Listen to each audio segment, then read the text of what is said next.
ఇక్కడ ఒక రైతు ఇక్కడ పడుకున్నాడు, చెప్పుల దగ్గర పడుకున్నాడు లైన్లో తెలంగాణ. ఇది టీఆర్ఎస్ అని ఇది కూడా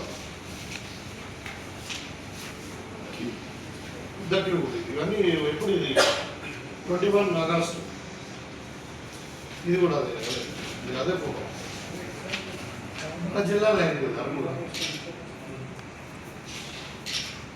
అంటే వాళ్ళు మా మీద మాట్లాడుతున్నారు. మొన్ననే ఇవాళ మన దురదృష్టం ఏంటంటే రామగుండంలో మనకు ఎరువుల ఫ్యాక్టరీ, అక్కడ అండర్స్టాండింగ్ ఏంటంటే మన అట్లా 30 మొత్తం కూడా 50% అట్లీస్ట్ సొంత స్టేట్కి ఇవ్వాలి. ఇవాళ ఏం చేస్తున్నారు, వేరే రాష్ట్రం మన తుమ్మల నాగేశ్వరరావు గారు మొన్ననే ఉత్తరం రాశారు. ఎప్పుడు అది జూన్ 2, 2026 అగ్రికల్చర్ మినిస్టర్ గారు సెంట్రల్ మినిస్టర్కి ఉత్తరం రాశారు. ఏంటంటే అట్లీస్ట్ మాకు 2 లక్షల మెట్రిక్ టన్నులన్నా అక్కడ ఇక్కడ మన రామగుండం నుండి ఇయ్యిందని చెప్పి చెప్పడం జరిగింది. అది ఇంకా అమలు కాలేదు. అంటే దీంట్లో ఒకవేళ రిక్వైర్మెంట్ కంటే తక్కువ రావడానికి కారణము కేంద్ర ప్రభుత్వమే. వాళ్ళు యూరియా ఎక్కువ అలర్ట్ చేస్తారు, కానీ రాష్ట్ర ప్రభుత్వం నిర్లక్ష్యం కానీ రాష్ట్ర ప్రభుత్వం నెగ్లెన్స్ కానీ ఎక్కడ లేదు. రాష్ట్ర ప్రభుత్వం యొక్క ఆలోచన ఏంటి, రైతులకు టైంకి యూరియా అందించాలి, చిన్నకారు రైతులకు కూడా ఇబ్బంది కాకూడదు, ఎక్కడ కూడా బ్లాక్ మార్కెట్లో యూరియా పోవద్దన్న ఆలోచన తప్ప ఇంక వేరే లేదు. దానివల్ల ఏదో యాప్ పెట్టుకొని యాప్ చేశారు చెప్తారు. రైతులకు ఎక్కడ ఇబ్బంది ఉంది చెప్తున్నారు. ఇవాళ మన జిల్లాలో ఉన్న 3 లక్షల మంది రైతులలో ఇలా 1,50,000 మంది రైతులు యూరియా తీసుకున్నారు. ఇంకో వారం రోజులు ఇంకో 1,00,000 మంది తీసుకుంటారు. కానీ ఎంత వీళ్ళు ప్రభుత్వం మీద దుమ్మెత్తిపోయాలని చెప్పి టీఆర్ఎస్ బీజేపీ చేస్తున్నటువంటి పని. మరి వాళ్ళు చేసి మా అర్థం క్యూ చెప్పులు దగ్గర పెట్టి ఏమైనా సిగ్గు చేయడం బుద్ధి ఉండాలని అన్నావు. ఇప్పుడు రైతులు వేడిలేసింది వాళ్ళే కదా, ఎక్కడ కాదు మన జిల్లాలోనే. ఇక్కడ సాక్ష్యం మా సాయిరెడ్డి గారు ఇక మన ఆర్మూరు బాల్కొండ నిజామాబాద్లో పసుపు రైతుల మీద వేడిలేషన్ కేసులు పెట్టింది ఎవరు, ఎర్రజొన్న రైతుల మీద కేసులు పెట్టింది ఎవరు. ఇవ్వరు కూడా ఇంకా 2,000 మంది రైతులు, మామూలుగా 2,000 మంది రైతులు ఇలా కూర్చుంది. మా దగ్గర మంచి పని మీద రైతుల మీద మర్డర్ కేసులు పెట్టింది, అటెంప్టెడ్ మర్డర్ కేసు వేడిలేసిన రైతులకు జైలుకు పంపించింది. వాళ్ళు రైతుల గురించి మాట్లాడుతుంది.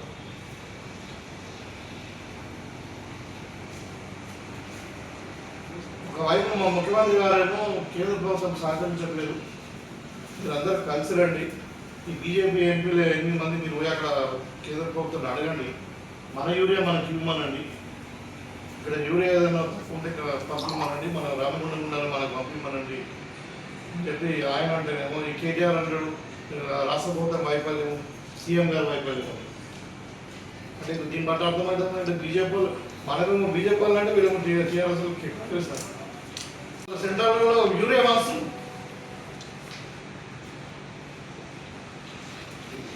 ఇంకెక్కడ ఇబ్బంది అవుతుంది రైతులు చెప్పండి. మన చిన్న జిల్లా ఇప్పుడు యాక్చువల్ 5,500 కాన్స్టిట్యూన్సీ.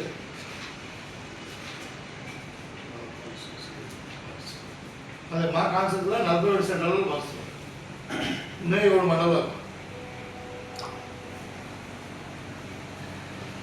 అంటే ఇది యాక్చువల్ పరిస్థితి. గతంలో ఏమో యూరియా కొరకు చెప్పులు పెట్టి రైతుల మీద కేసులు పెట్టి ఇప్పుడు వాళ్ళు కూడా మాట్లాడుతున్నారు కాంగ్రెస్ కూడా.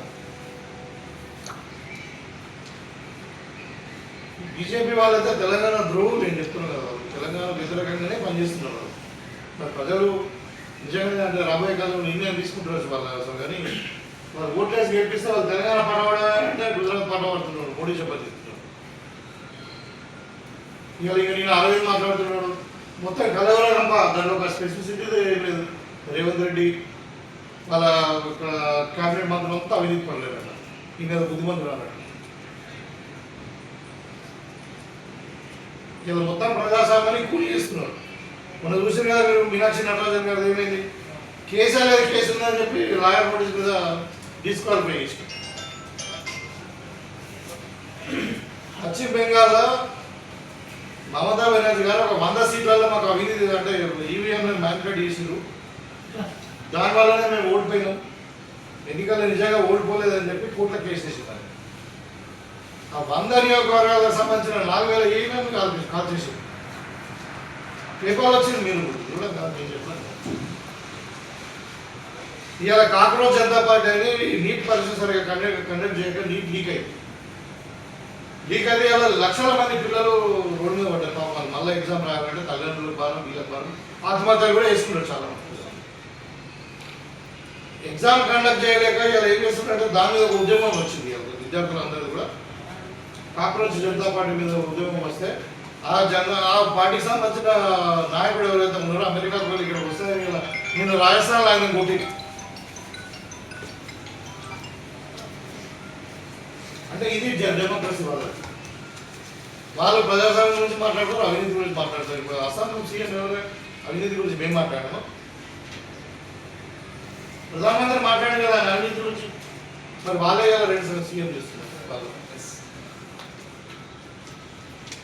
మొన్నటిదాకా ఏం మాట్లాడారు? ఇప్పుడు బెంగాల్ ఉంది, బెంగాల్లో మమతా బెనర్జీ ఆమెతో పాటు ఉన్నటువంటి ఎంపీలు ఎమ్మెల్యేలు అందరూ కూడా అవినీతి పరులని మాట్లాడినా లేదు ఎన్నికలలో. ఇవాళ ఏమైంది? అందరినీ మళ్ళీ జాయిన్ చేసుకుంటున్నారు, ఎమ్మెల్యేలను జాయిన్ చేసుకుంటున్నారు, ఎంపీలను జాయిన్ చేసుకుంటున్నారు, రాజ్యసభ మెంబర్లు జాయిన్ చేసుకుంటున్నారు. అంటే వాళ్ళు అవినీతి పరులు కాదా ఇప్పుడు? అంటే ఇంత దుర్మార్గమైన ద్వంద్వ నీతి మొత్తం ప్రజాస్వామ్యాన్ని కూలి చేసినటువంటి పార్టీ బీజేపీ. ఇలా వాళ్ళు కాంగ్రెస్ మీద మాట్లాడుతున్నారు, అవినీతి గురించి మాట్లాడుతున్నారు ముఖ్యమంత్రి గారు. సార్ అరవింద్ గారు మీరు కూడా అండి ఏం చేసినారో 10 ఏళ్ళ మీరు ఇలా ఎంత 8 ఏళ్ళు అవుతుంది నువ్వు ఎన్నిక అయ్యి 8 ఏళ్ళు మన జిల్లాకి ఏమనిసిందో చెప్పు. నిజామాబాద్ జిల్లాకి స్మార్ట్ సిటీ రాదు, అక్కడ లకంపల్లిలో 200 ఎకరాలు కాంగ్రెస్ పార్టీ ఇస్తే అక్కడ ఒక ఇండస్ట్రీ రాదు చేస్తున్నారు. వీళ్ళు కూడా అంటే ఎవరేమనుకుంటారో మనకేమైనా ఉందా అసలు వెనుకకు చూసుకొని మాట్లాడగలరు, సిగ్గు చేయడం లేకుండా మాట్లాడాలి. ఇవాళ టీఆర్ఎస్ పరిస్థితి ఏ విధంగా తయారైందంటే వాళ్ళ స్వంత చెల్లెలు వేరే కుంపడి పెట్టుకొని మాట్లాడితే ఆమెకు సమాధానం చెప్పలేని పరిస్థితి ఉంది. హరీష్ రావు ఏమో బీజేపీతో టచ్లో ఉన్నాడు, ఇక కేసీఆర్ ఏమో కేటీఆర్ నమ్మలేడు, ఆయన ఏమో పనికిరాడు అని చెప్పి ఆయన ఫామ్ హౌస్లో ఉన్నాడు. చెల్లెలేమో కుటుంబం మీద మాట్లాడితే సమాధానం ఇష్టం లేదు. ఇవాళ వాళ్ళు రైతుల పక్షం ధర్నా చేస్తున్నారు. ఒకటేమంటాడు రైలు పట్టాలు కోసేయి, సింగరేణి కాల్చేయి, ఇది మిలిటెంట్ వ్యవస్థ తీసుకొస్తారట. అంటే రైతులు వాళ్ళని నమ్మట్లేదు అసలు. వీళ్ళు దుర్మార్గులు వీళ్ళే కదా అని చెప్పి ఒక యాప్ తెచ్చింది. దాంట్లో ఒక ముఖ్య ఉద్దేశం ఏంటంటే దాన్ని అంటే వేరే బ్లాక్ మార్కెట్లోకి యూరియా పోవద్దనేది మొదటి అంశం. సెకండ్ అంశం ఏంటంటే కొంతమంది రైతులు కూడా అవసరానికంటే ఎక్కువ మరి కారణాలు ఇంక ఎక్కువ ఉత్పత్తి రావాలన్నా లేకుంటే భూమిలో సారవంతం తగ్గా తెలియదు కానీ మొత్తం మీద రైతులు ఉత్సాహంతో కొంచెం యూరియాని ఎక్కువ వాడతారు. సో వాళ్ళకు రిస్ట్రిక్షన్ పెట్టి ఒక ఎకరానికి 2 బస్తాలు వచ్చి యూరియా ఇద్దామనేది ఆలోచనతో ఈ యాప్ను పెట్టారు. ఆ యాప్ కూడా ఏంటంటే మండల్ యూనిట్గా పెట్టారు. మీరు దయచేసి వినండి, మీరు మండల్ యూనిట్గా పెట్టారు. ఆ మండలంలో ఉన్నటువంటి ఎన్ని సొసైటీలు ఉంటే ఇప్పుడు దీన్ని ఎవరు ఆర్గనైజ్ చేస్తారు? ఇప్పుడు అగ్రికల్చర్ డిపార్ట్మెంట్ ద్వారా ప్రొక్యూర్మెంట్ చేసుకొని మనము రైతులకు సొసైటీ ద్వారా మనం అమ్ముతాం. సొసైటీలు మనకు ఫుల్ ఫేజ్లో వర్క్ చేస్తూ ఉన్నాయి. ఆ మండలంలో ఉన్న సొసైటీలో ఒక్కొక్క సొసైటీలో కూడా 4-5 సెంటర్లు ఉంటాయి, సబ్ సెంటర్లు ఉంటాయి మనకు వాటి డిస్ట్రిబ్యూషన్. ఇప్పుడు సపోజ్ మనకు అరుగులు ఉందనుకోండి, అరుగుల్లో ఉంటుంది, జక్రంపల్లిలో ఉంటుంది, పడపల్లో ఉంటుంది, అట్లా అకేష్పల్లిలో ఉంటుంది. సో ఇంట్లో ఒక్కొక్క చిన్న ఒక క్లస్టర్ కంటే ఇంకా చిన్న క్లస్టర్ అంటే 2000 ఎకరాలు. కానీ దీనికి అంతకంటే తక్కువ దాంట్లో కూడా మరి ఇవాళ మన యూరియా అందుబాటులో పెట్టారు. ఇప్పుడు నేను లిస్ట్ ఇస్తాను, దగ్గర 200 పైన యూనిట్లు ఇవాళ డిస్ట్రిబ్యూషన్ సెంటర్స్ ఉన్నాయి. అది కాక ఇంకా ప్రైవేట్లో మళ్ళీ ఇల్లు కాదు. సో వాళ్ళ దగ్గర ఎక్కడైనా కానీ మనం మండల లెవెల్ యాప్ డౌన్లోడ్ చేసుకోవచ్చు. దాన్ని కూడా మేము ఇంకా ఫెసిలిటేట్ చేయడానికి మా సొసైటీలో నుండి రైతులకు హెల్ప్ చేయడానికి తిరగని వాళ్ళు ఉన్నారంటున్నారు. ఏదో స్మార్ట్ ఫోన్లు లేవంటున్నారు, ఇంకేదో కారణాలు చెప్తాము. వాళ్ళందరూ కూడా పాస్బుక్ ఉన్న వాళ్ళందరూ కూడా మనమే ఒక హెల్పర్లు పెడతాం. హెల్పర్ పెట్టి వాళ్ళు కూడా ఫెసిలిటేట్ చేస్తూ ఉన్నాం. యూరియా ఎక్కడ ఉంటే అక్కడ తీసుకోవడానికి అదే మండలం అంటే మనకు డిస్ట్రిబ్యూషన్ సెంటర్స్. సో ఈ విధంగా చేస్తూ ఉన్నాం. రైతులకు నిజంగా కూడా ఇబ్బంది లేదు. నిజంగా ఎక్కడ ఇబ్బంది అవుతుందంటే ఎవరికైతే పట్టా పాస్బుక్లు లేవు, పట్టా పాస్బుక్లు లేని వాళ్ళకి కొంచెం ఇబ్బంది అవుతుంది. వాళ్ళకు కూడా మేము ఏం చేసాం అంటే ఇప్పుడు అంటే ఎంఆర్ఓలకు వీళ్ళకి ఇన్స్ట్రక్షన్స్ ఇచ్చి వాళ్ళ ఇన్స్ట్రక్షన్ ఒకవేళ కాస్తలో ఉంటే వాళ్ళకు కూడా లెటర్స్ ఇవ్వని చెప్పి వాళ్ళకు కూడా యూరియా అందుబాటులో తెచ్చే ప్రయత్నం చేస్తాము. సో ఈ విధంగా మొత్తం మీద అసలు జిల్లాలో యూరియా షార్టేజ్ లేదు, రైతులకు ఇబ్బంది లేదు. ఇంకో వారం రోజులు అన్ని మొత్తము 38 లక్షల వేల మెట్రిక్ టన్నులు కూడా రిక్వైర్మెంట్ కూడా మొత్తం కూడా అయిపోతుంది. ఫస్ట్ ఫేజ్ ఏదైతే ఉంటుందో సో ఖాళీ లేకపోని రైతులతో ధర్నాలు వేసి రైతులను రెచ్చగొట్టి అసలు రైతులు అందులో లేనేలేరు, ఓన్లీ టీఆర్ఎస్ వాళ్ళు. ఇవాళ ఏంటంటే కాంగ్రెస్ పార్టీకి మంచి పేరు వస్తుందని ఇవాళ మేము చూపిస్తాం. ఇది వీళ్ళ దుర్మార్గం వీళ్ళే కదా, ఈ చెప్పులు పెట్టింది వాళ్ళకైనా కదా. ఇవాళ వాళ్ళు కూడా మాట్లాడుతున్నారంటే నిజంగా వాళ్ళకి సిగ్గుసేటు, ప్రజలు నమ్మరు. ప్రజలు తెలుసు కాంగ్రెస్ ప్రభుత్వం అంటేనే ఇవాళ మరి సంక్షేమము అభివృద్ధి ఒకవైపు, వ్యవసాయం ఇంకోవైపు.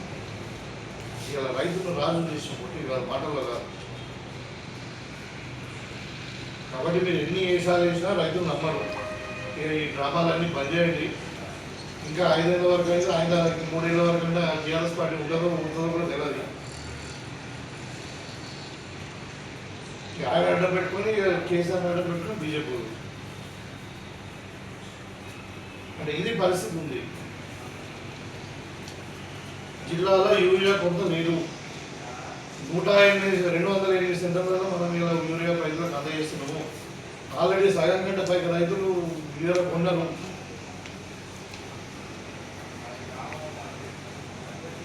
ఆపి వాళ్ళు కూడా ఏం ప్రాబ్లం లేదు. ఆపి కూడా మేము అవసరం ఉంటే మనం ఒక హెల్ప్ అని పెట్టి కూడా హెల్ప్ చేస్తాము.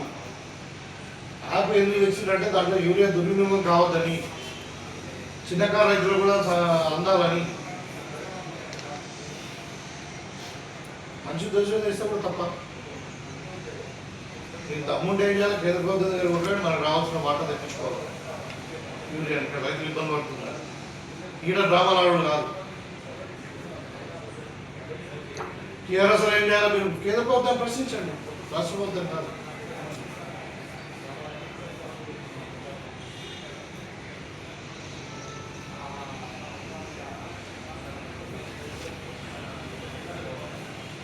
తిమ్మరాజేశ్వరరావు గారు లెటర్ రాసి 2వ తారీఖున రాసింది. జూన్ 2 నాడు రాసిందండి కేంద్ర గౌరవ ఫర్టిలైజర్ మినిస్టర్. ఇదివరకు సమాధానం లేదు. ఎవరిది నిర్లక్ష్యం? కేంద్ర ప్రభుత్వంలో ఉన్నటువంటి బీజేపీ ఎంపీలు 8 మంది ఏం చేస్తున్నారు? తెలంగాణ యూరియా అనుకున్న కోటా చేయకపోతే వాళ్ళు కేంద్ర ప్రభుత్వం అడగడం అంటే వాళ్ళు గుంటే అయింది. తెలంగాణ వ్యతిరేకంగా మాట్లాడు గుజరాత్లో గులాబీ చేసిన ఓట్లేసేది గెలిచేది ఇక్కడ, పడవలేదు అక్కడ.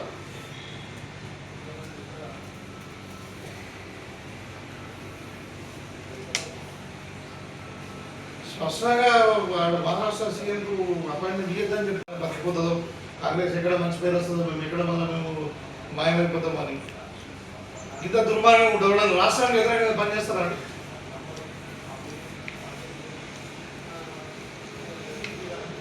అంటే ఇంత దుర్మార్గం ఉందని చెప్తున్నారు బీజేపీ వాళ్ళ పరిస్థితి, టీఆర్ఎస్ వాళ్ళ పరిస్థితి. వాళ్ళు ఇలా కాంగ్రెస్ మీద మాట్లాడదు. కాంగ్రెస్ పార్టీ ఏం చేస్తుంది? ఇలా రైతులను రాజు చేసినాం, ఇలా మహిళలను కోటీశ్వరులు చేస్తున్నాం. చూడండి స్కూల్ ఎంత బాగున్నాయి కదా. ఇలా మేము బ్రేక్ఫాస్ట్ ఇస్తున్నాము, లంచ్ ఇస్తున్నాము. ఇంటర్మీడియట్ స్కూల్లో కూడా, కాలేజీలో కూడా లంచ్ పెడతా ఉన్నాము. వాళ్ళకు స్కూళ్ళు డ్రెస్లు, బూట్లు, న్యూ డ్రెస్సెస్, న్యూ బుక్స్. ఎప్పుడైనా ఫస్ట్ స్కూల్ స్టార్ట్ అయ్యాక వచ్చినాయి గతం పెడతాం. ఒకవైపు నాణ్యమైన విద్య ఇవ్వాలా, మన పౌరులు వాళ్ళందరూ చదువుకుంటే బాగుపడతారని ఒకవైపు. ఇంత సిస్టమేటిక్గా తెలంగాణ ముందుకుపోతుంది. నంబర్ 1 తెలంగాణ, రైజింగ్ తెలంగాణ శ్రవంతో పెట్టుబడులు రావాలని చెప్పి హైదరాబాద్ ఇన్ఫ్రాస్ట్రక్చర్ డెవలప్ చేద్దాము, రింగ్ రోడ్ కావాలి, మున్సిపల్ రక్షణ కావాలి, మెట్రో ఎక్స్టెన్షన్ కావాలని దాన్ని అడుగుతాం. అదంటే మీరు ఇక్కడ ప్రజలు గమనిస్తున్నారు, కానీ ప్రజలకు చెప్పాల్సిన బాధ్యత మా మీద ఉంటుంది. కాబట్టి ఇలా ప్రతిగా సమావేశం ఉద్దేశం ఇదే. ఈ ఇద్దరు తోడుదొంగ కలిసి తెలంగాణ అడ్డంపడి డెవలప్మెంట్ అడ్డంపడుతున్నారు. ఇంకా మాట్లాడుతున్నారు కాంగ్రెస్ మీద. వాళ్ళకి ఏమైనా నైతిక హక్కు ఉందా? అంటే బ్లాక్ మంత్రివర్గం అంతా అవినీతి పరులే, సీఎం అవినీతి పరుడు మాట్లాడే సిగ్గుశరం ఉందా అసలు ఎంపీ అట్లా మాట్లాడరా? నీకు ఏ ప్రూఫ్ ఉంది? మొత్తం బ్లాక్ అయిన ప్రభుత్వం మీద 16 మంది మంత్రుల మీద సీఎం మీద అవినీతి పరుడు అంట.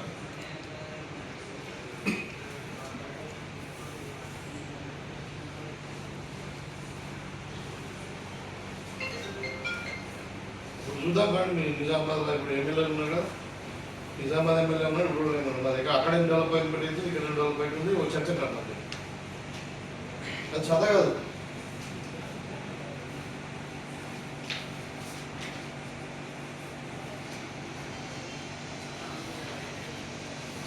ఈ లిస్ట్ ఉందామా, మీకు లిస్ట్ ఇస్తాము, దాన్ని ఆపుతున్నారు కదా.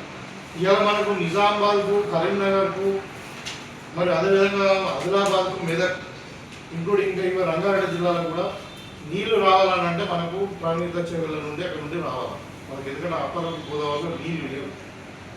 సో దాని కొరకు ప్రాణిత చెరువుల ప్రాజెక్ట్ కింద తమ్మిరెడ్డి కింద అప్పుడు ఏదైతే ప్రాజెక్ట్ చేసిందో, ఎందుకంటే ఈ మార్పులు కట్టింది ఇక్కడే ఒక ప్రాజెక్ట్ కట్టింది, ఏది కాళేశ్వరం కడితే కూలిపోయింది, దానికే నీళ్ళు వస్తలేవు.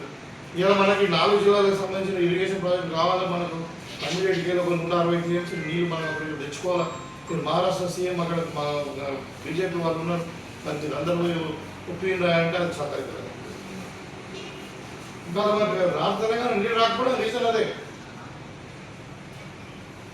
ఇవాళ మొత్తం తెలంగాణ అభివృద్ధిని అడ్డం పడుతూ రావాల్సిన నీళ్లు రాకుండా, రావాల్సిన ప్రాజెక్టులు రాకుండా, రావాల్సిన ఫండ్స్ రాకుండా చేసి తెలంగాణ అభివృద్ధిని కుంటిపరుస్తూ ప్రజా వ్యతిరేక విధానాలు చేసి మనం గుజరాత్ వాళ్ళకు లేకపోతే ఇంకోలకు గులాంలు చేస్తూ ఉన్నారు కదా ఇక్కడ మాకు తెలంగాణ బీజేపీ నాయకులు.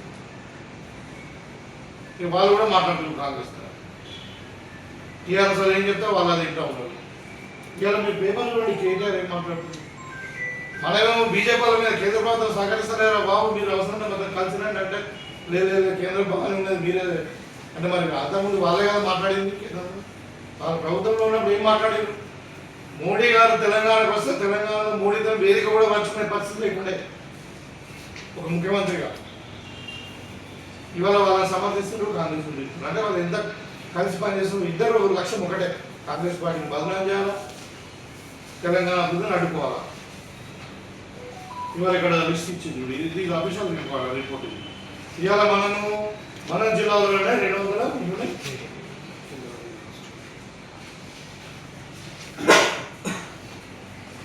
లాస్ట్ పేజ్ కాదు,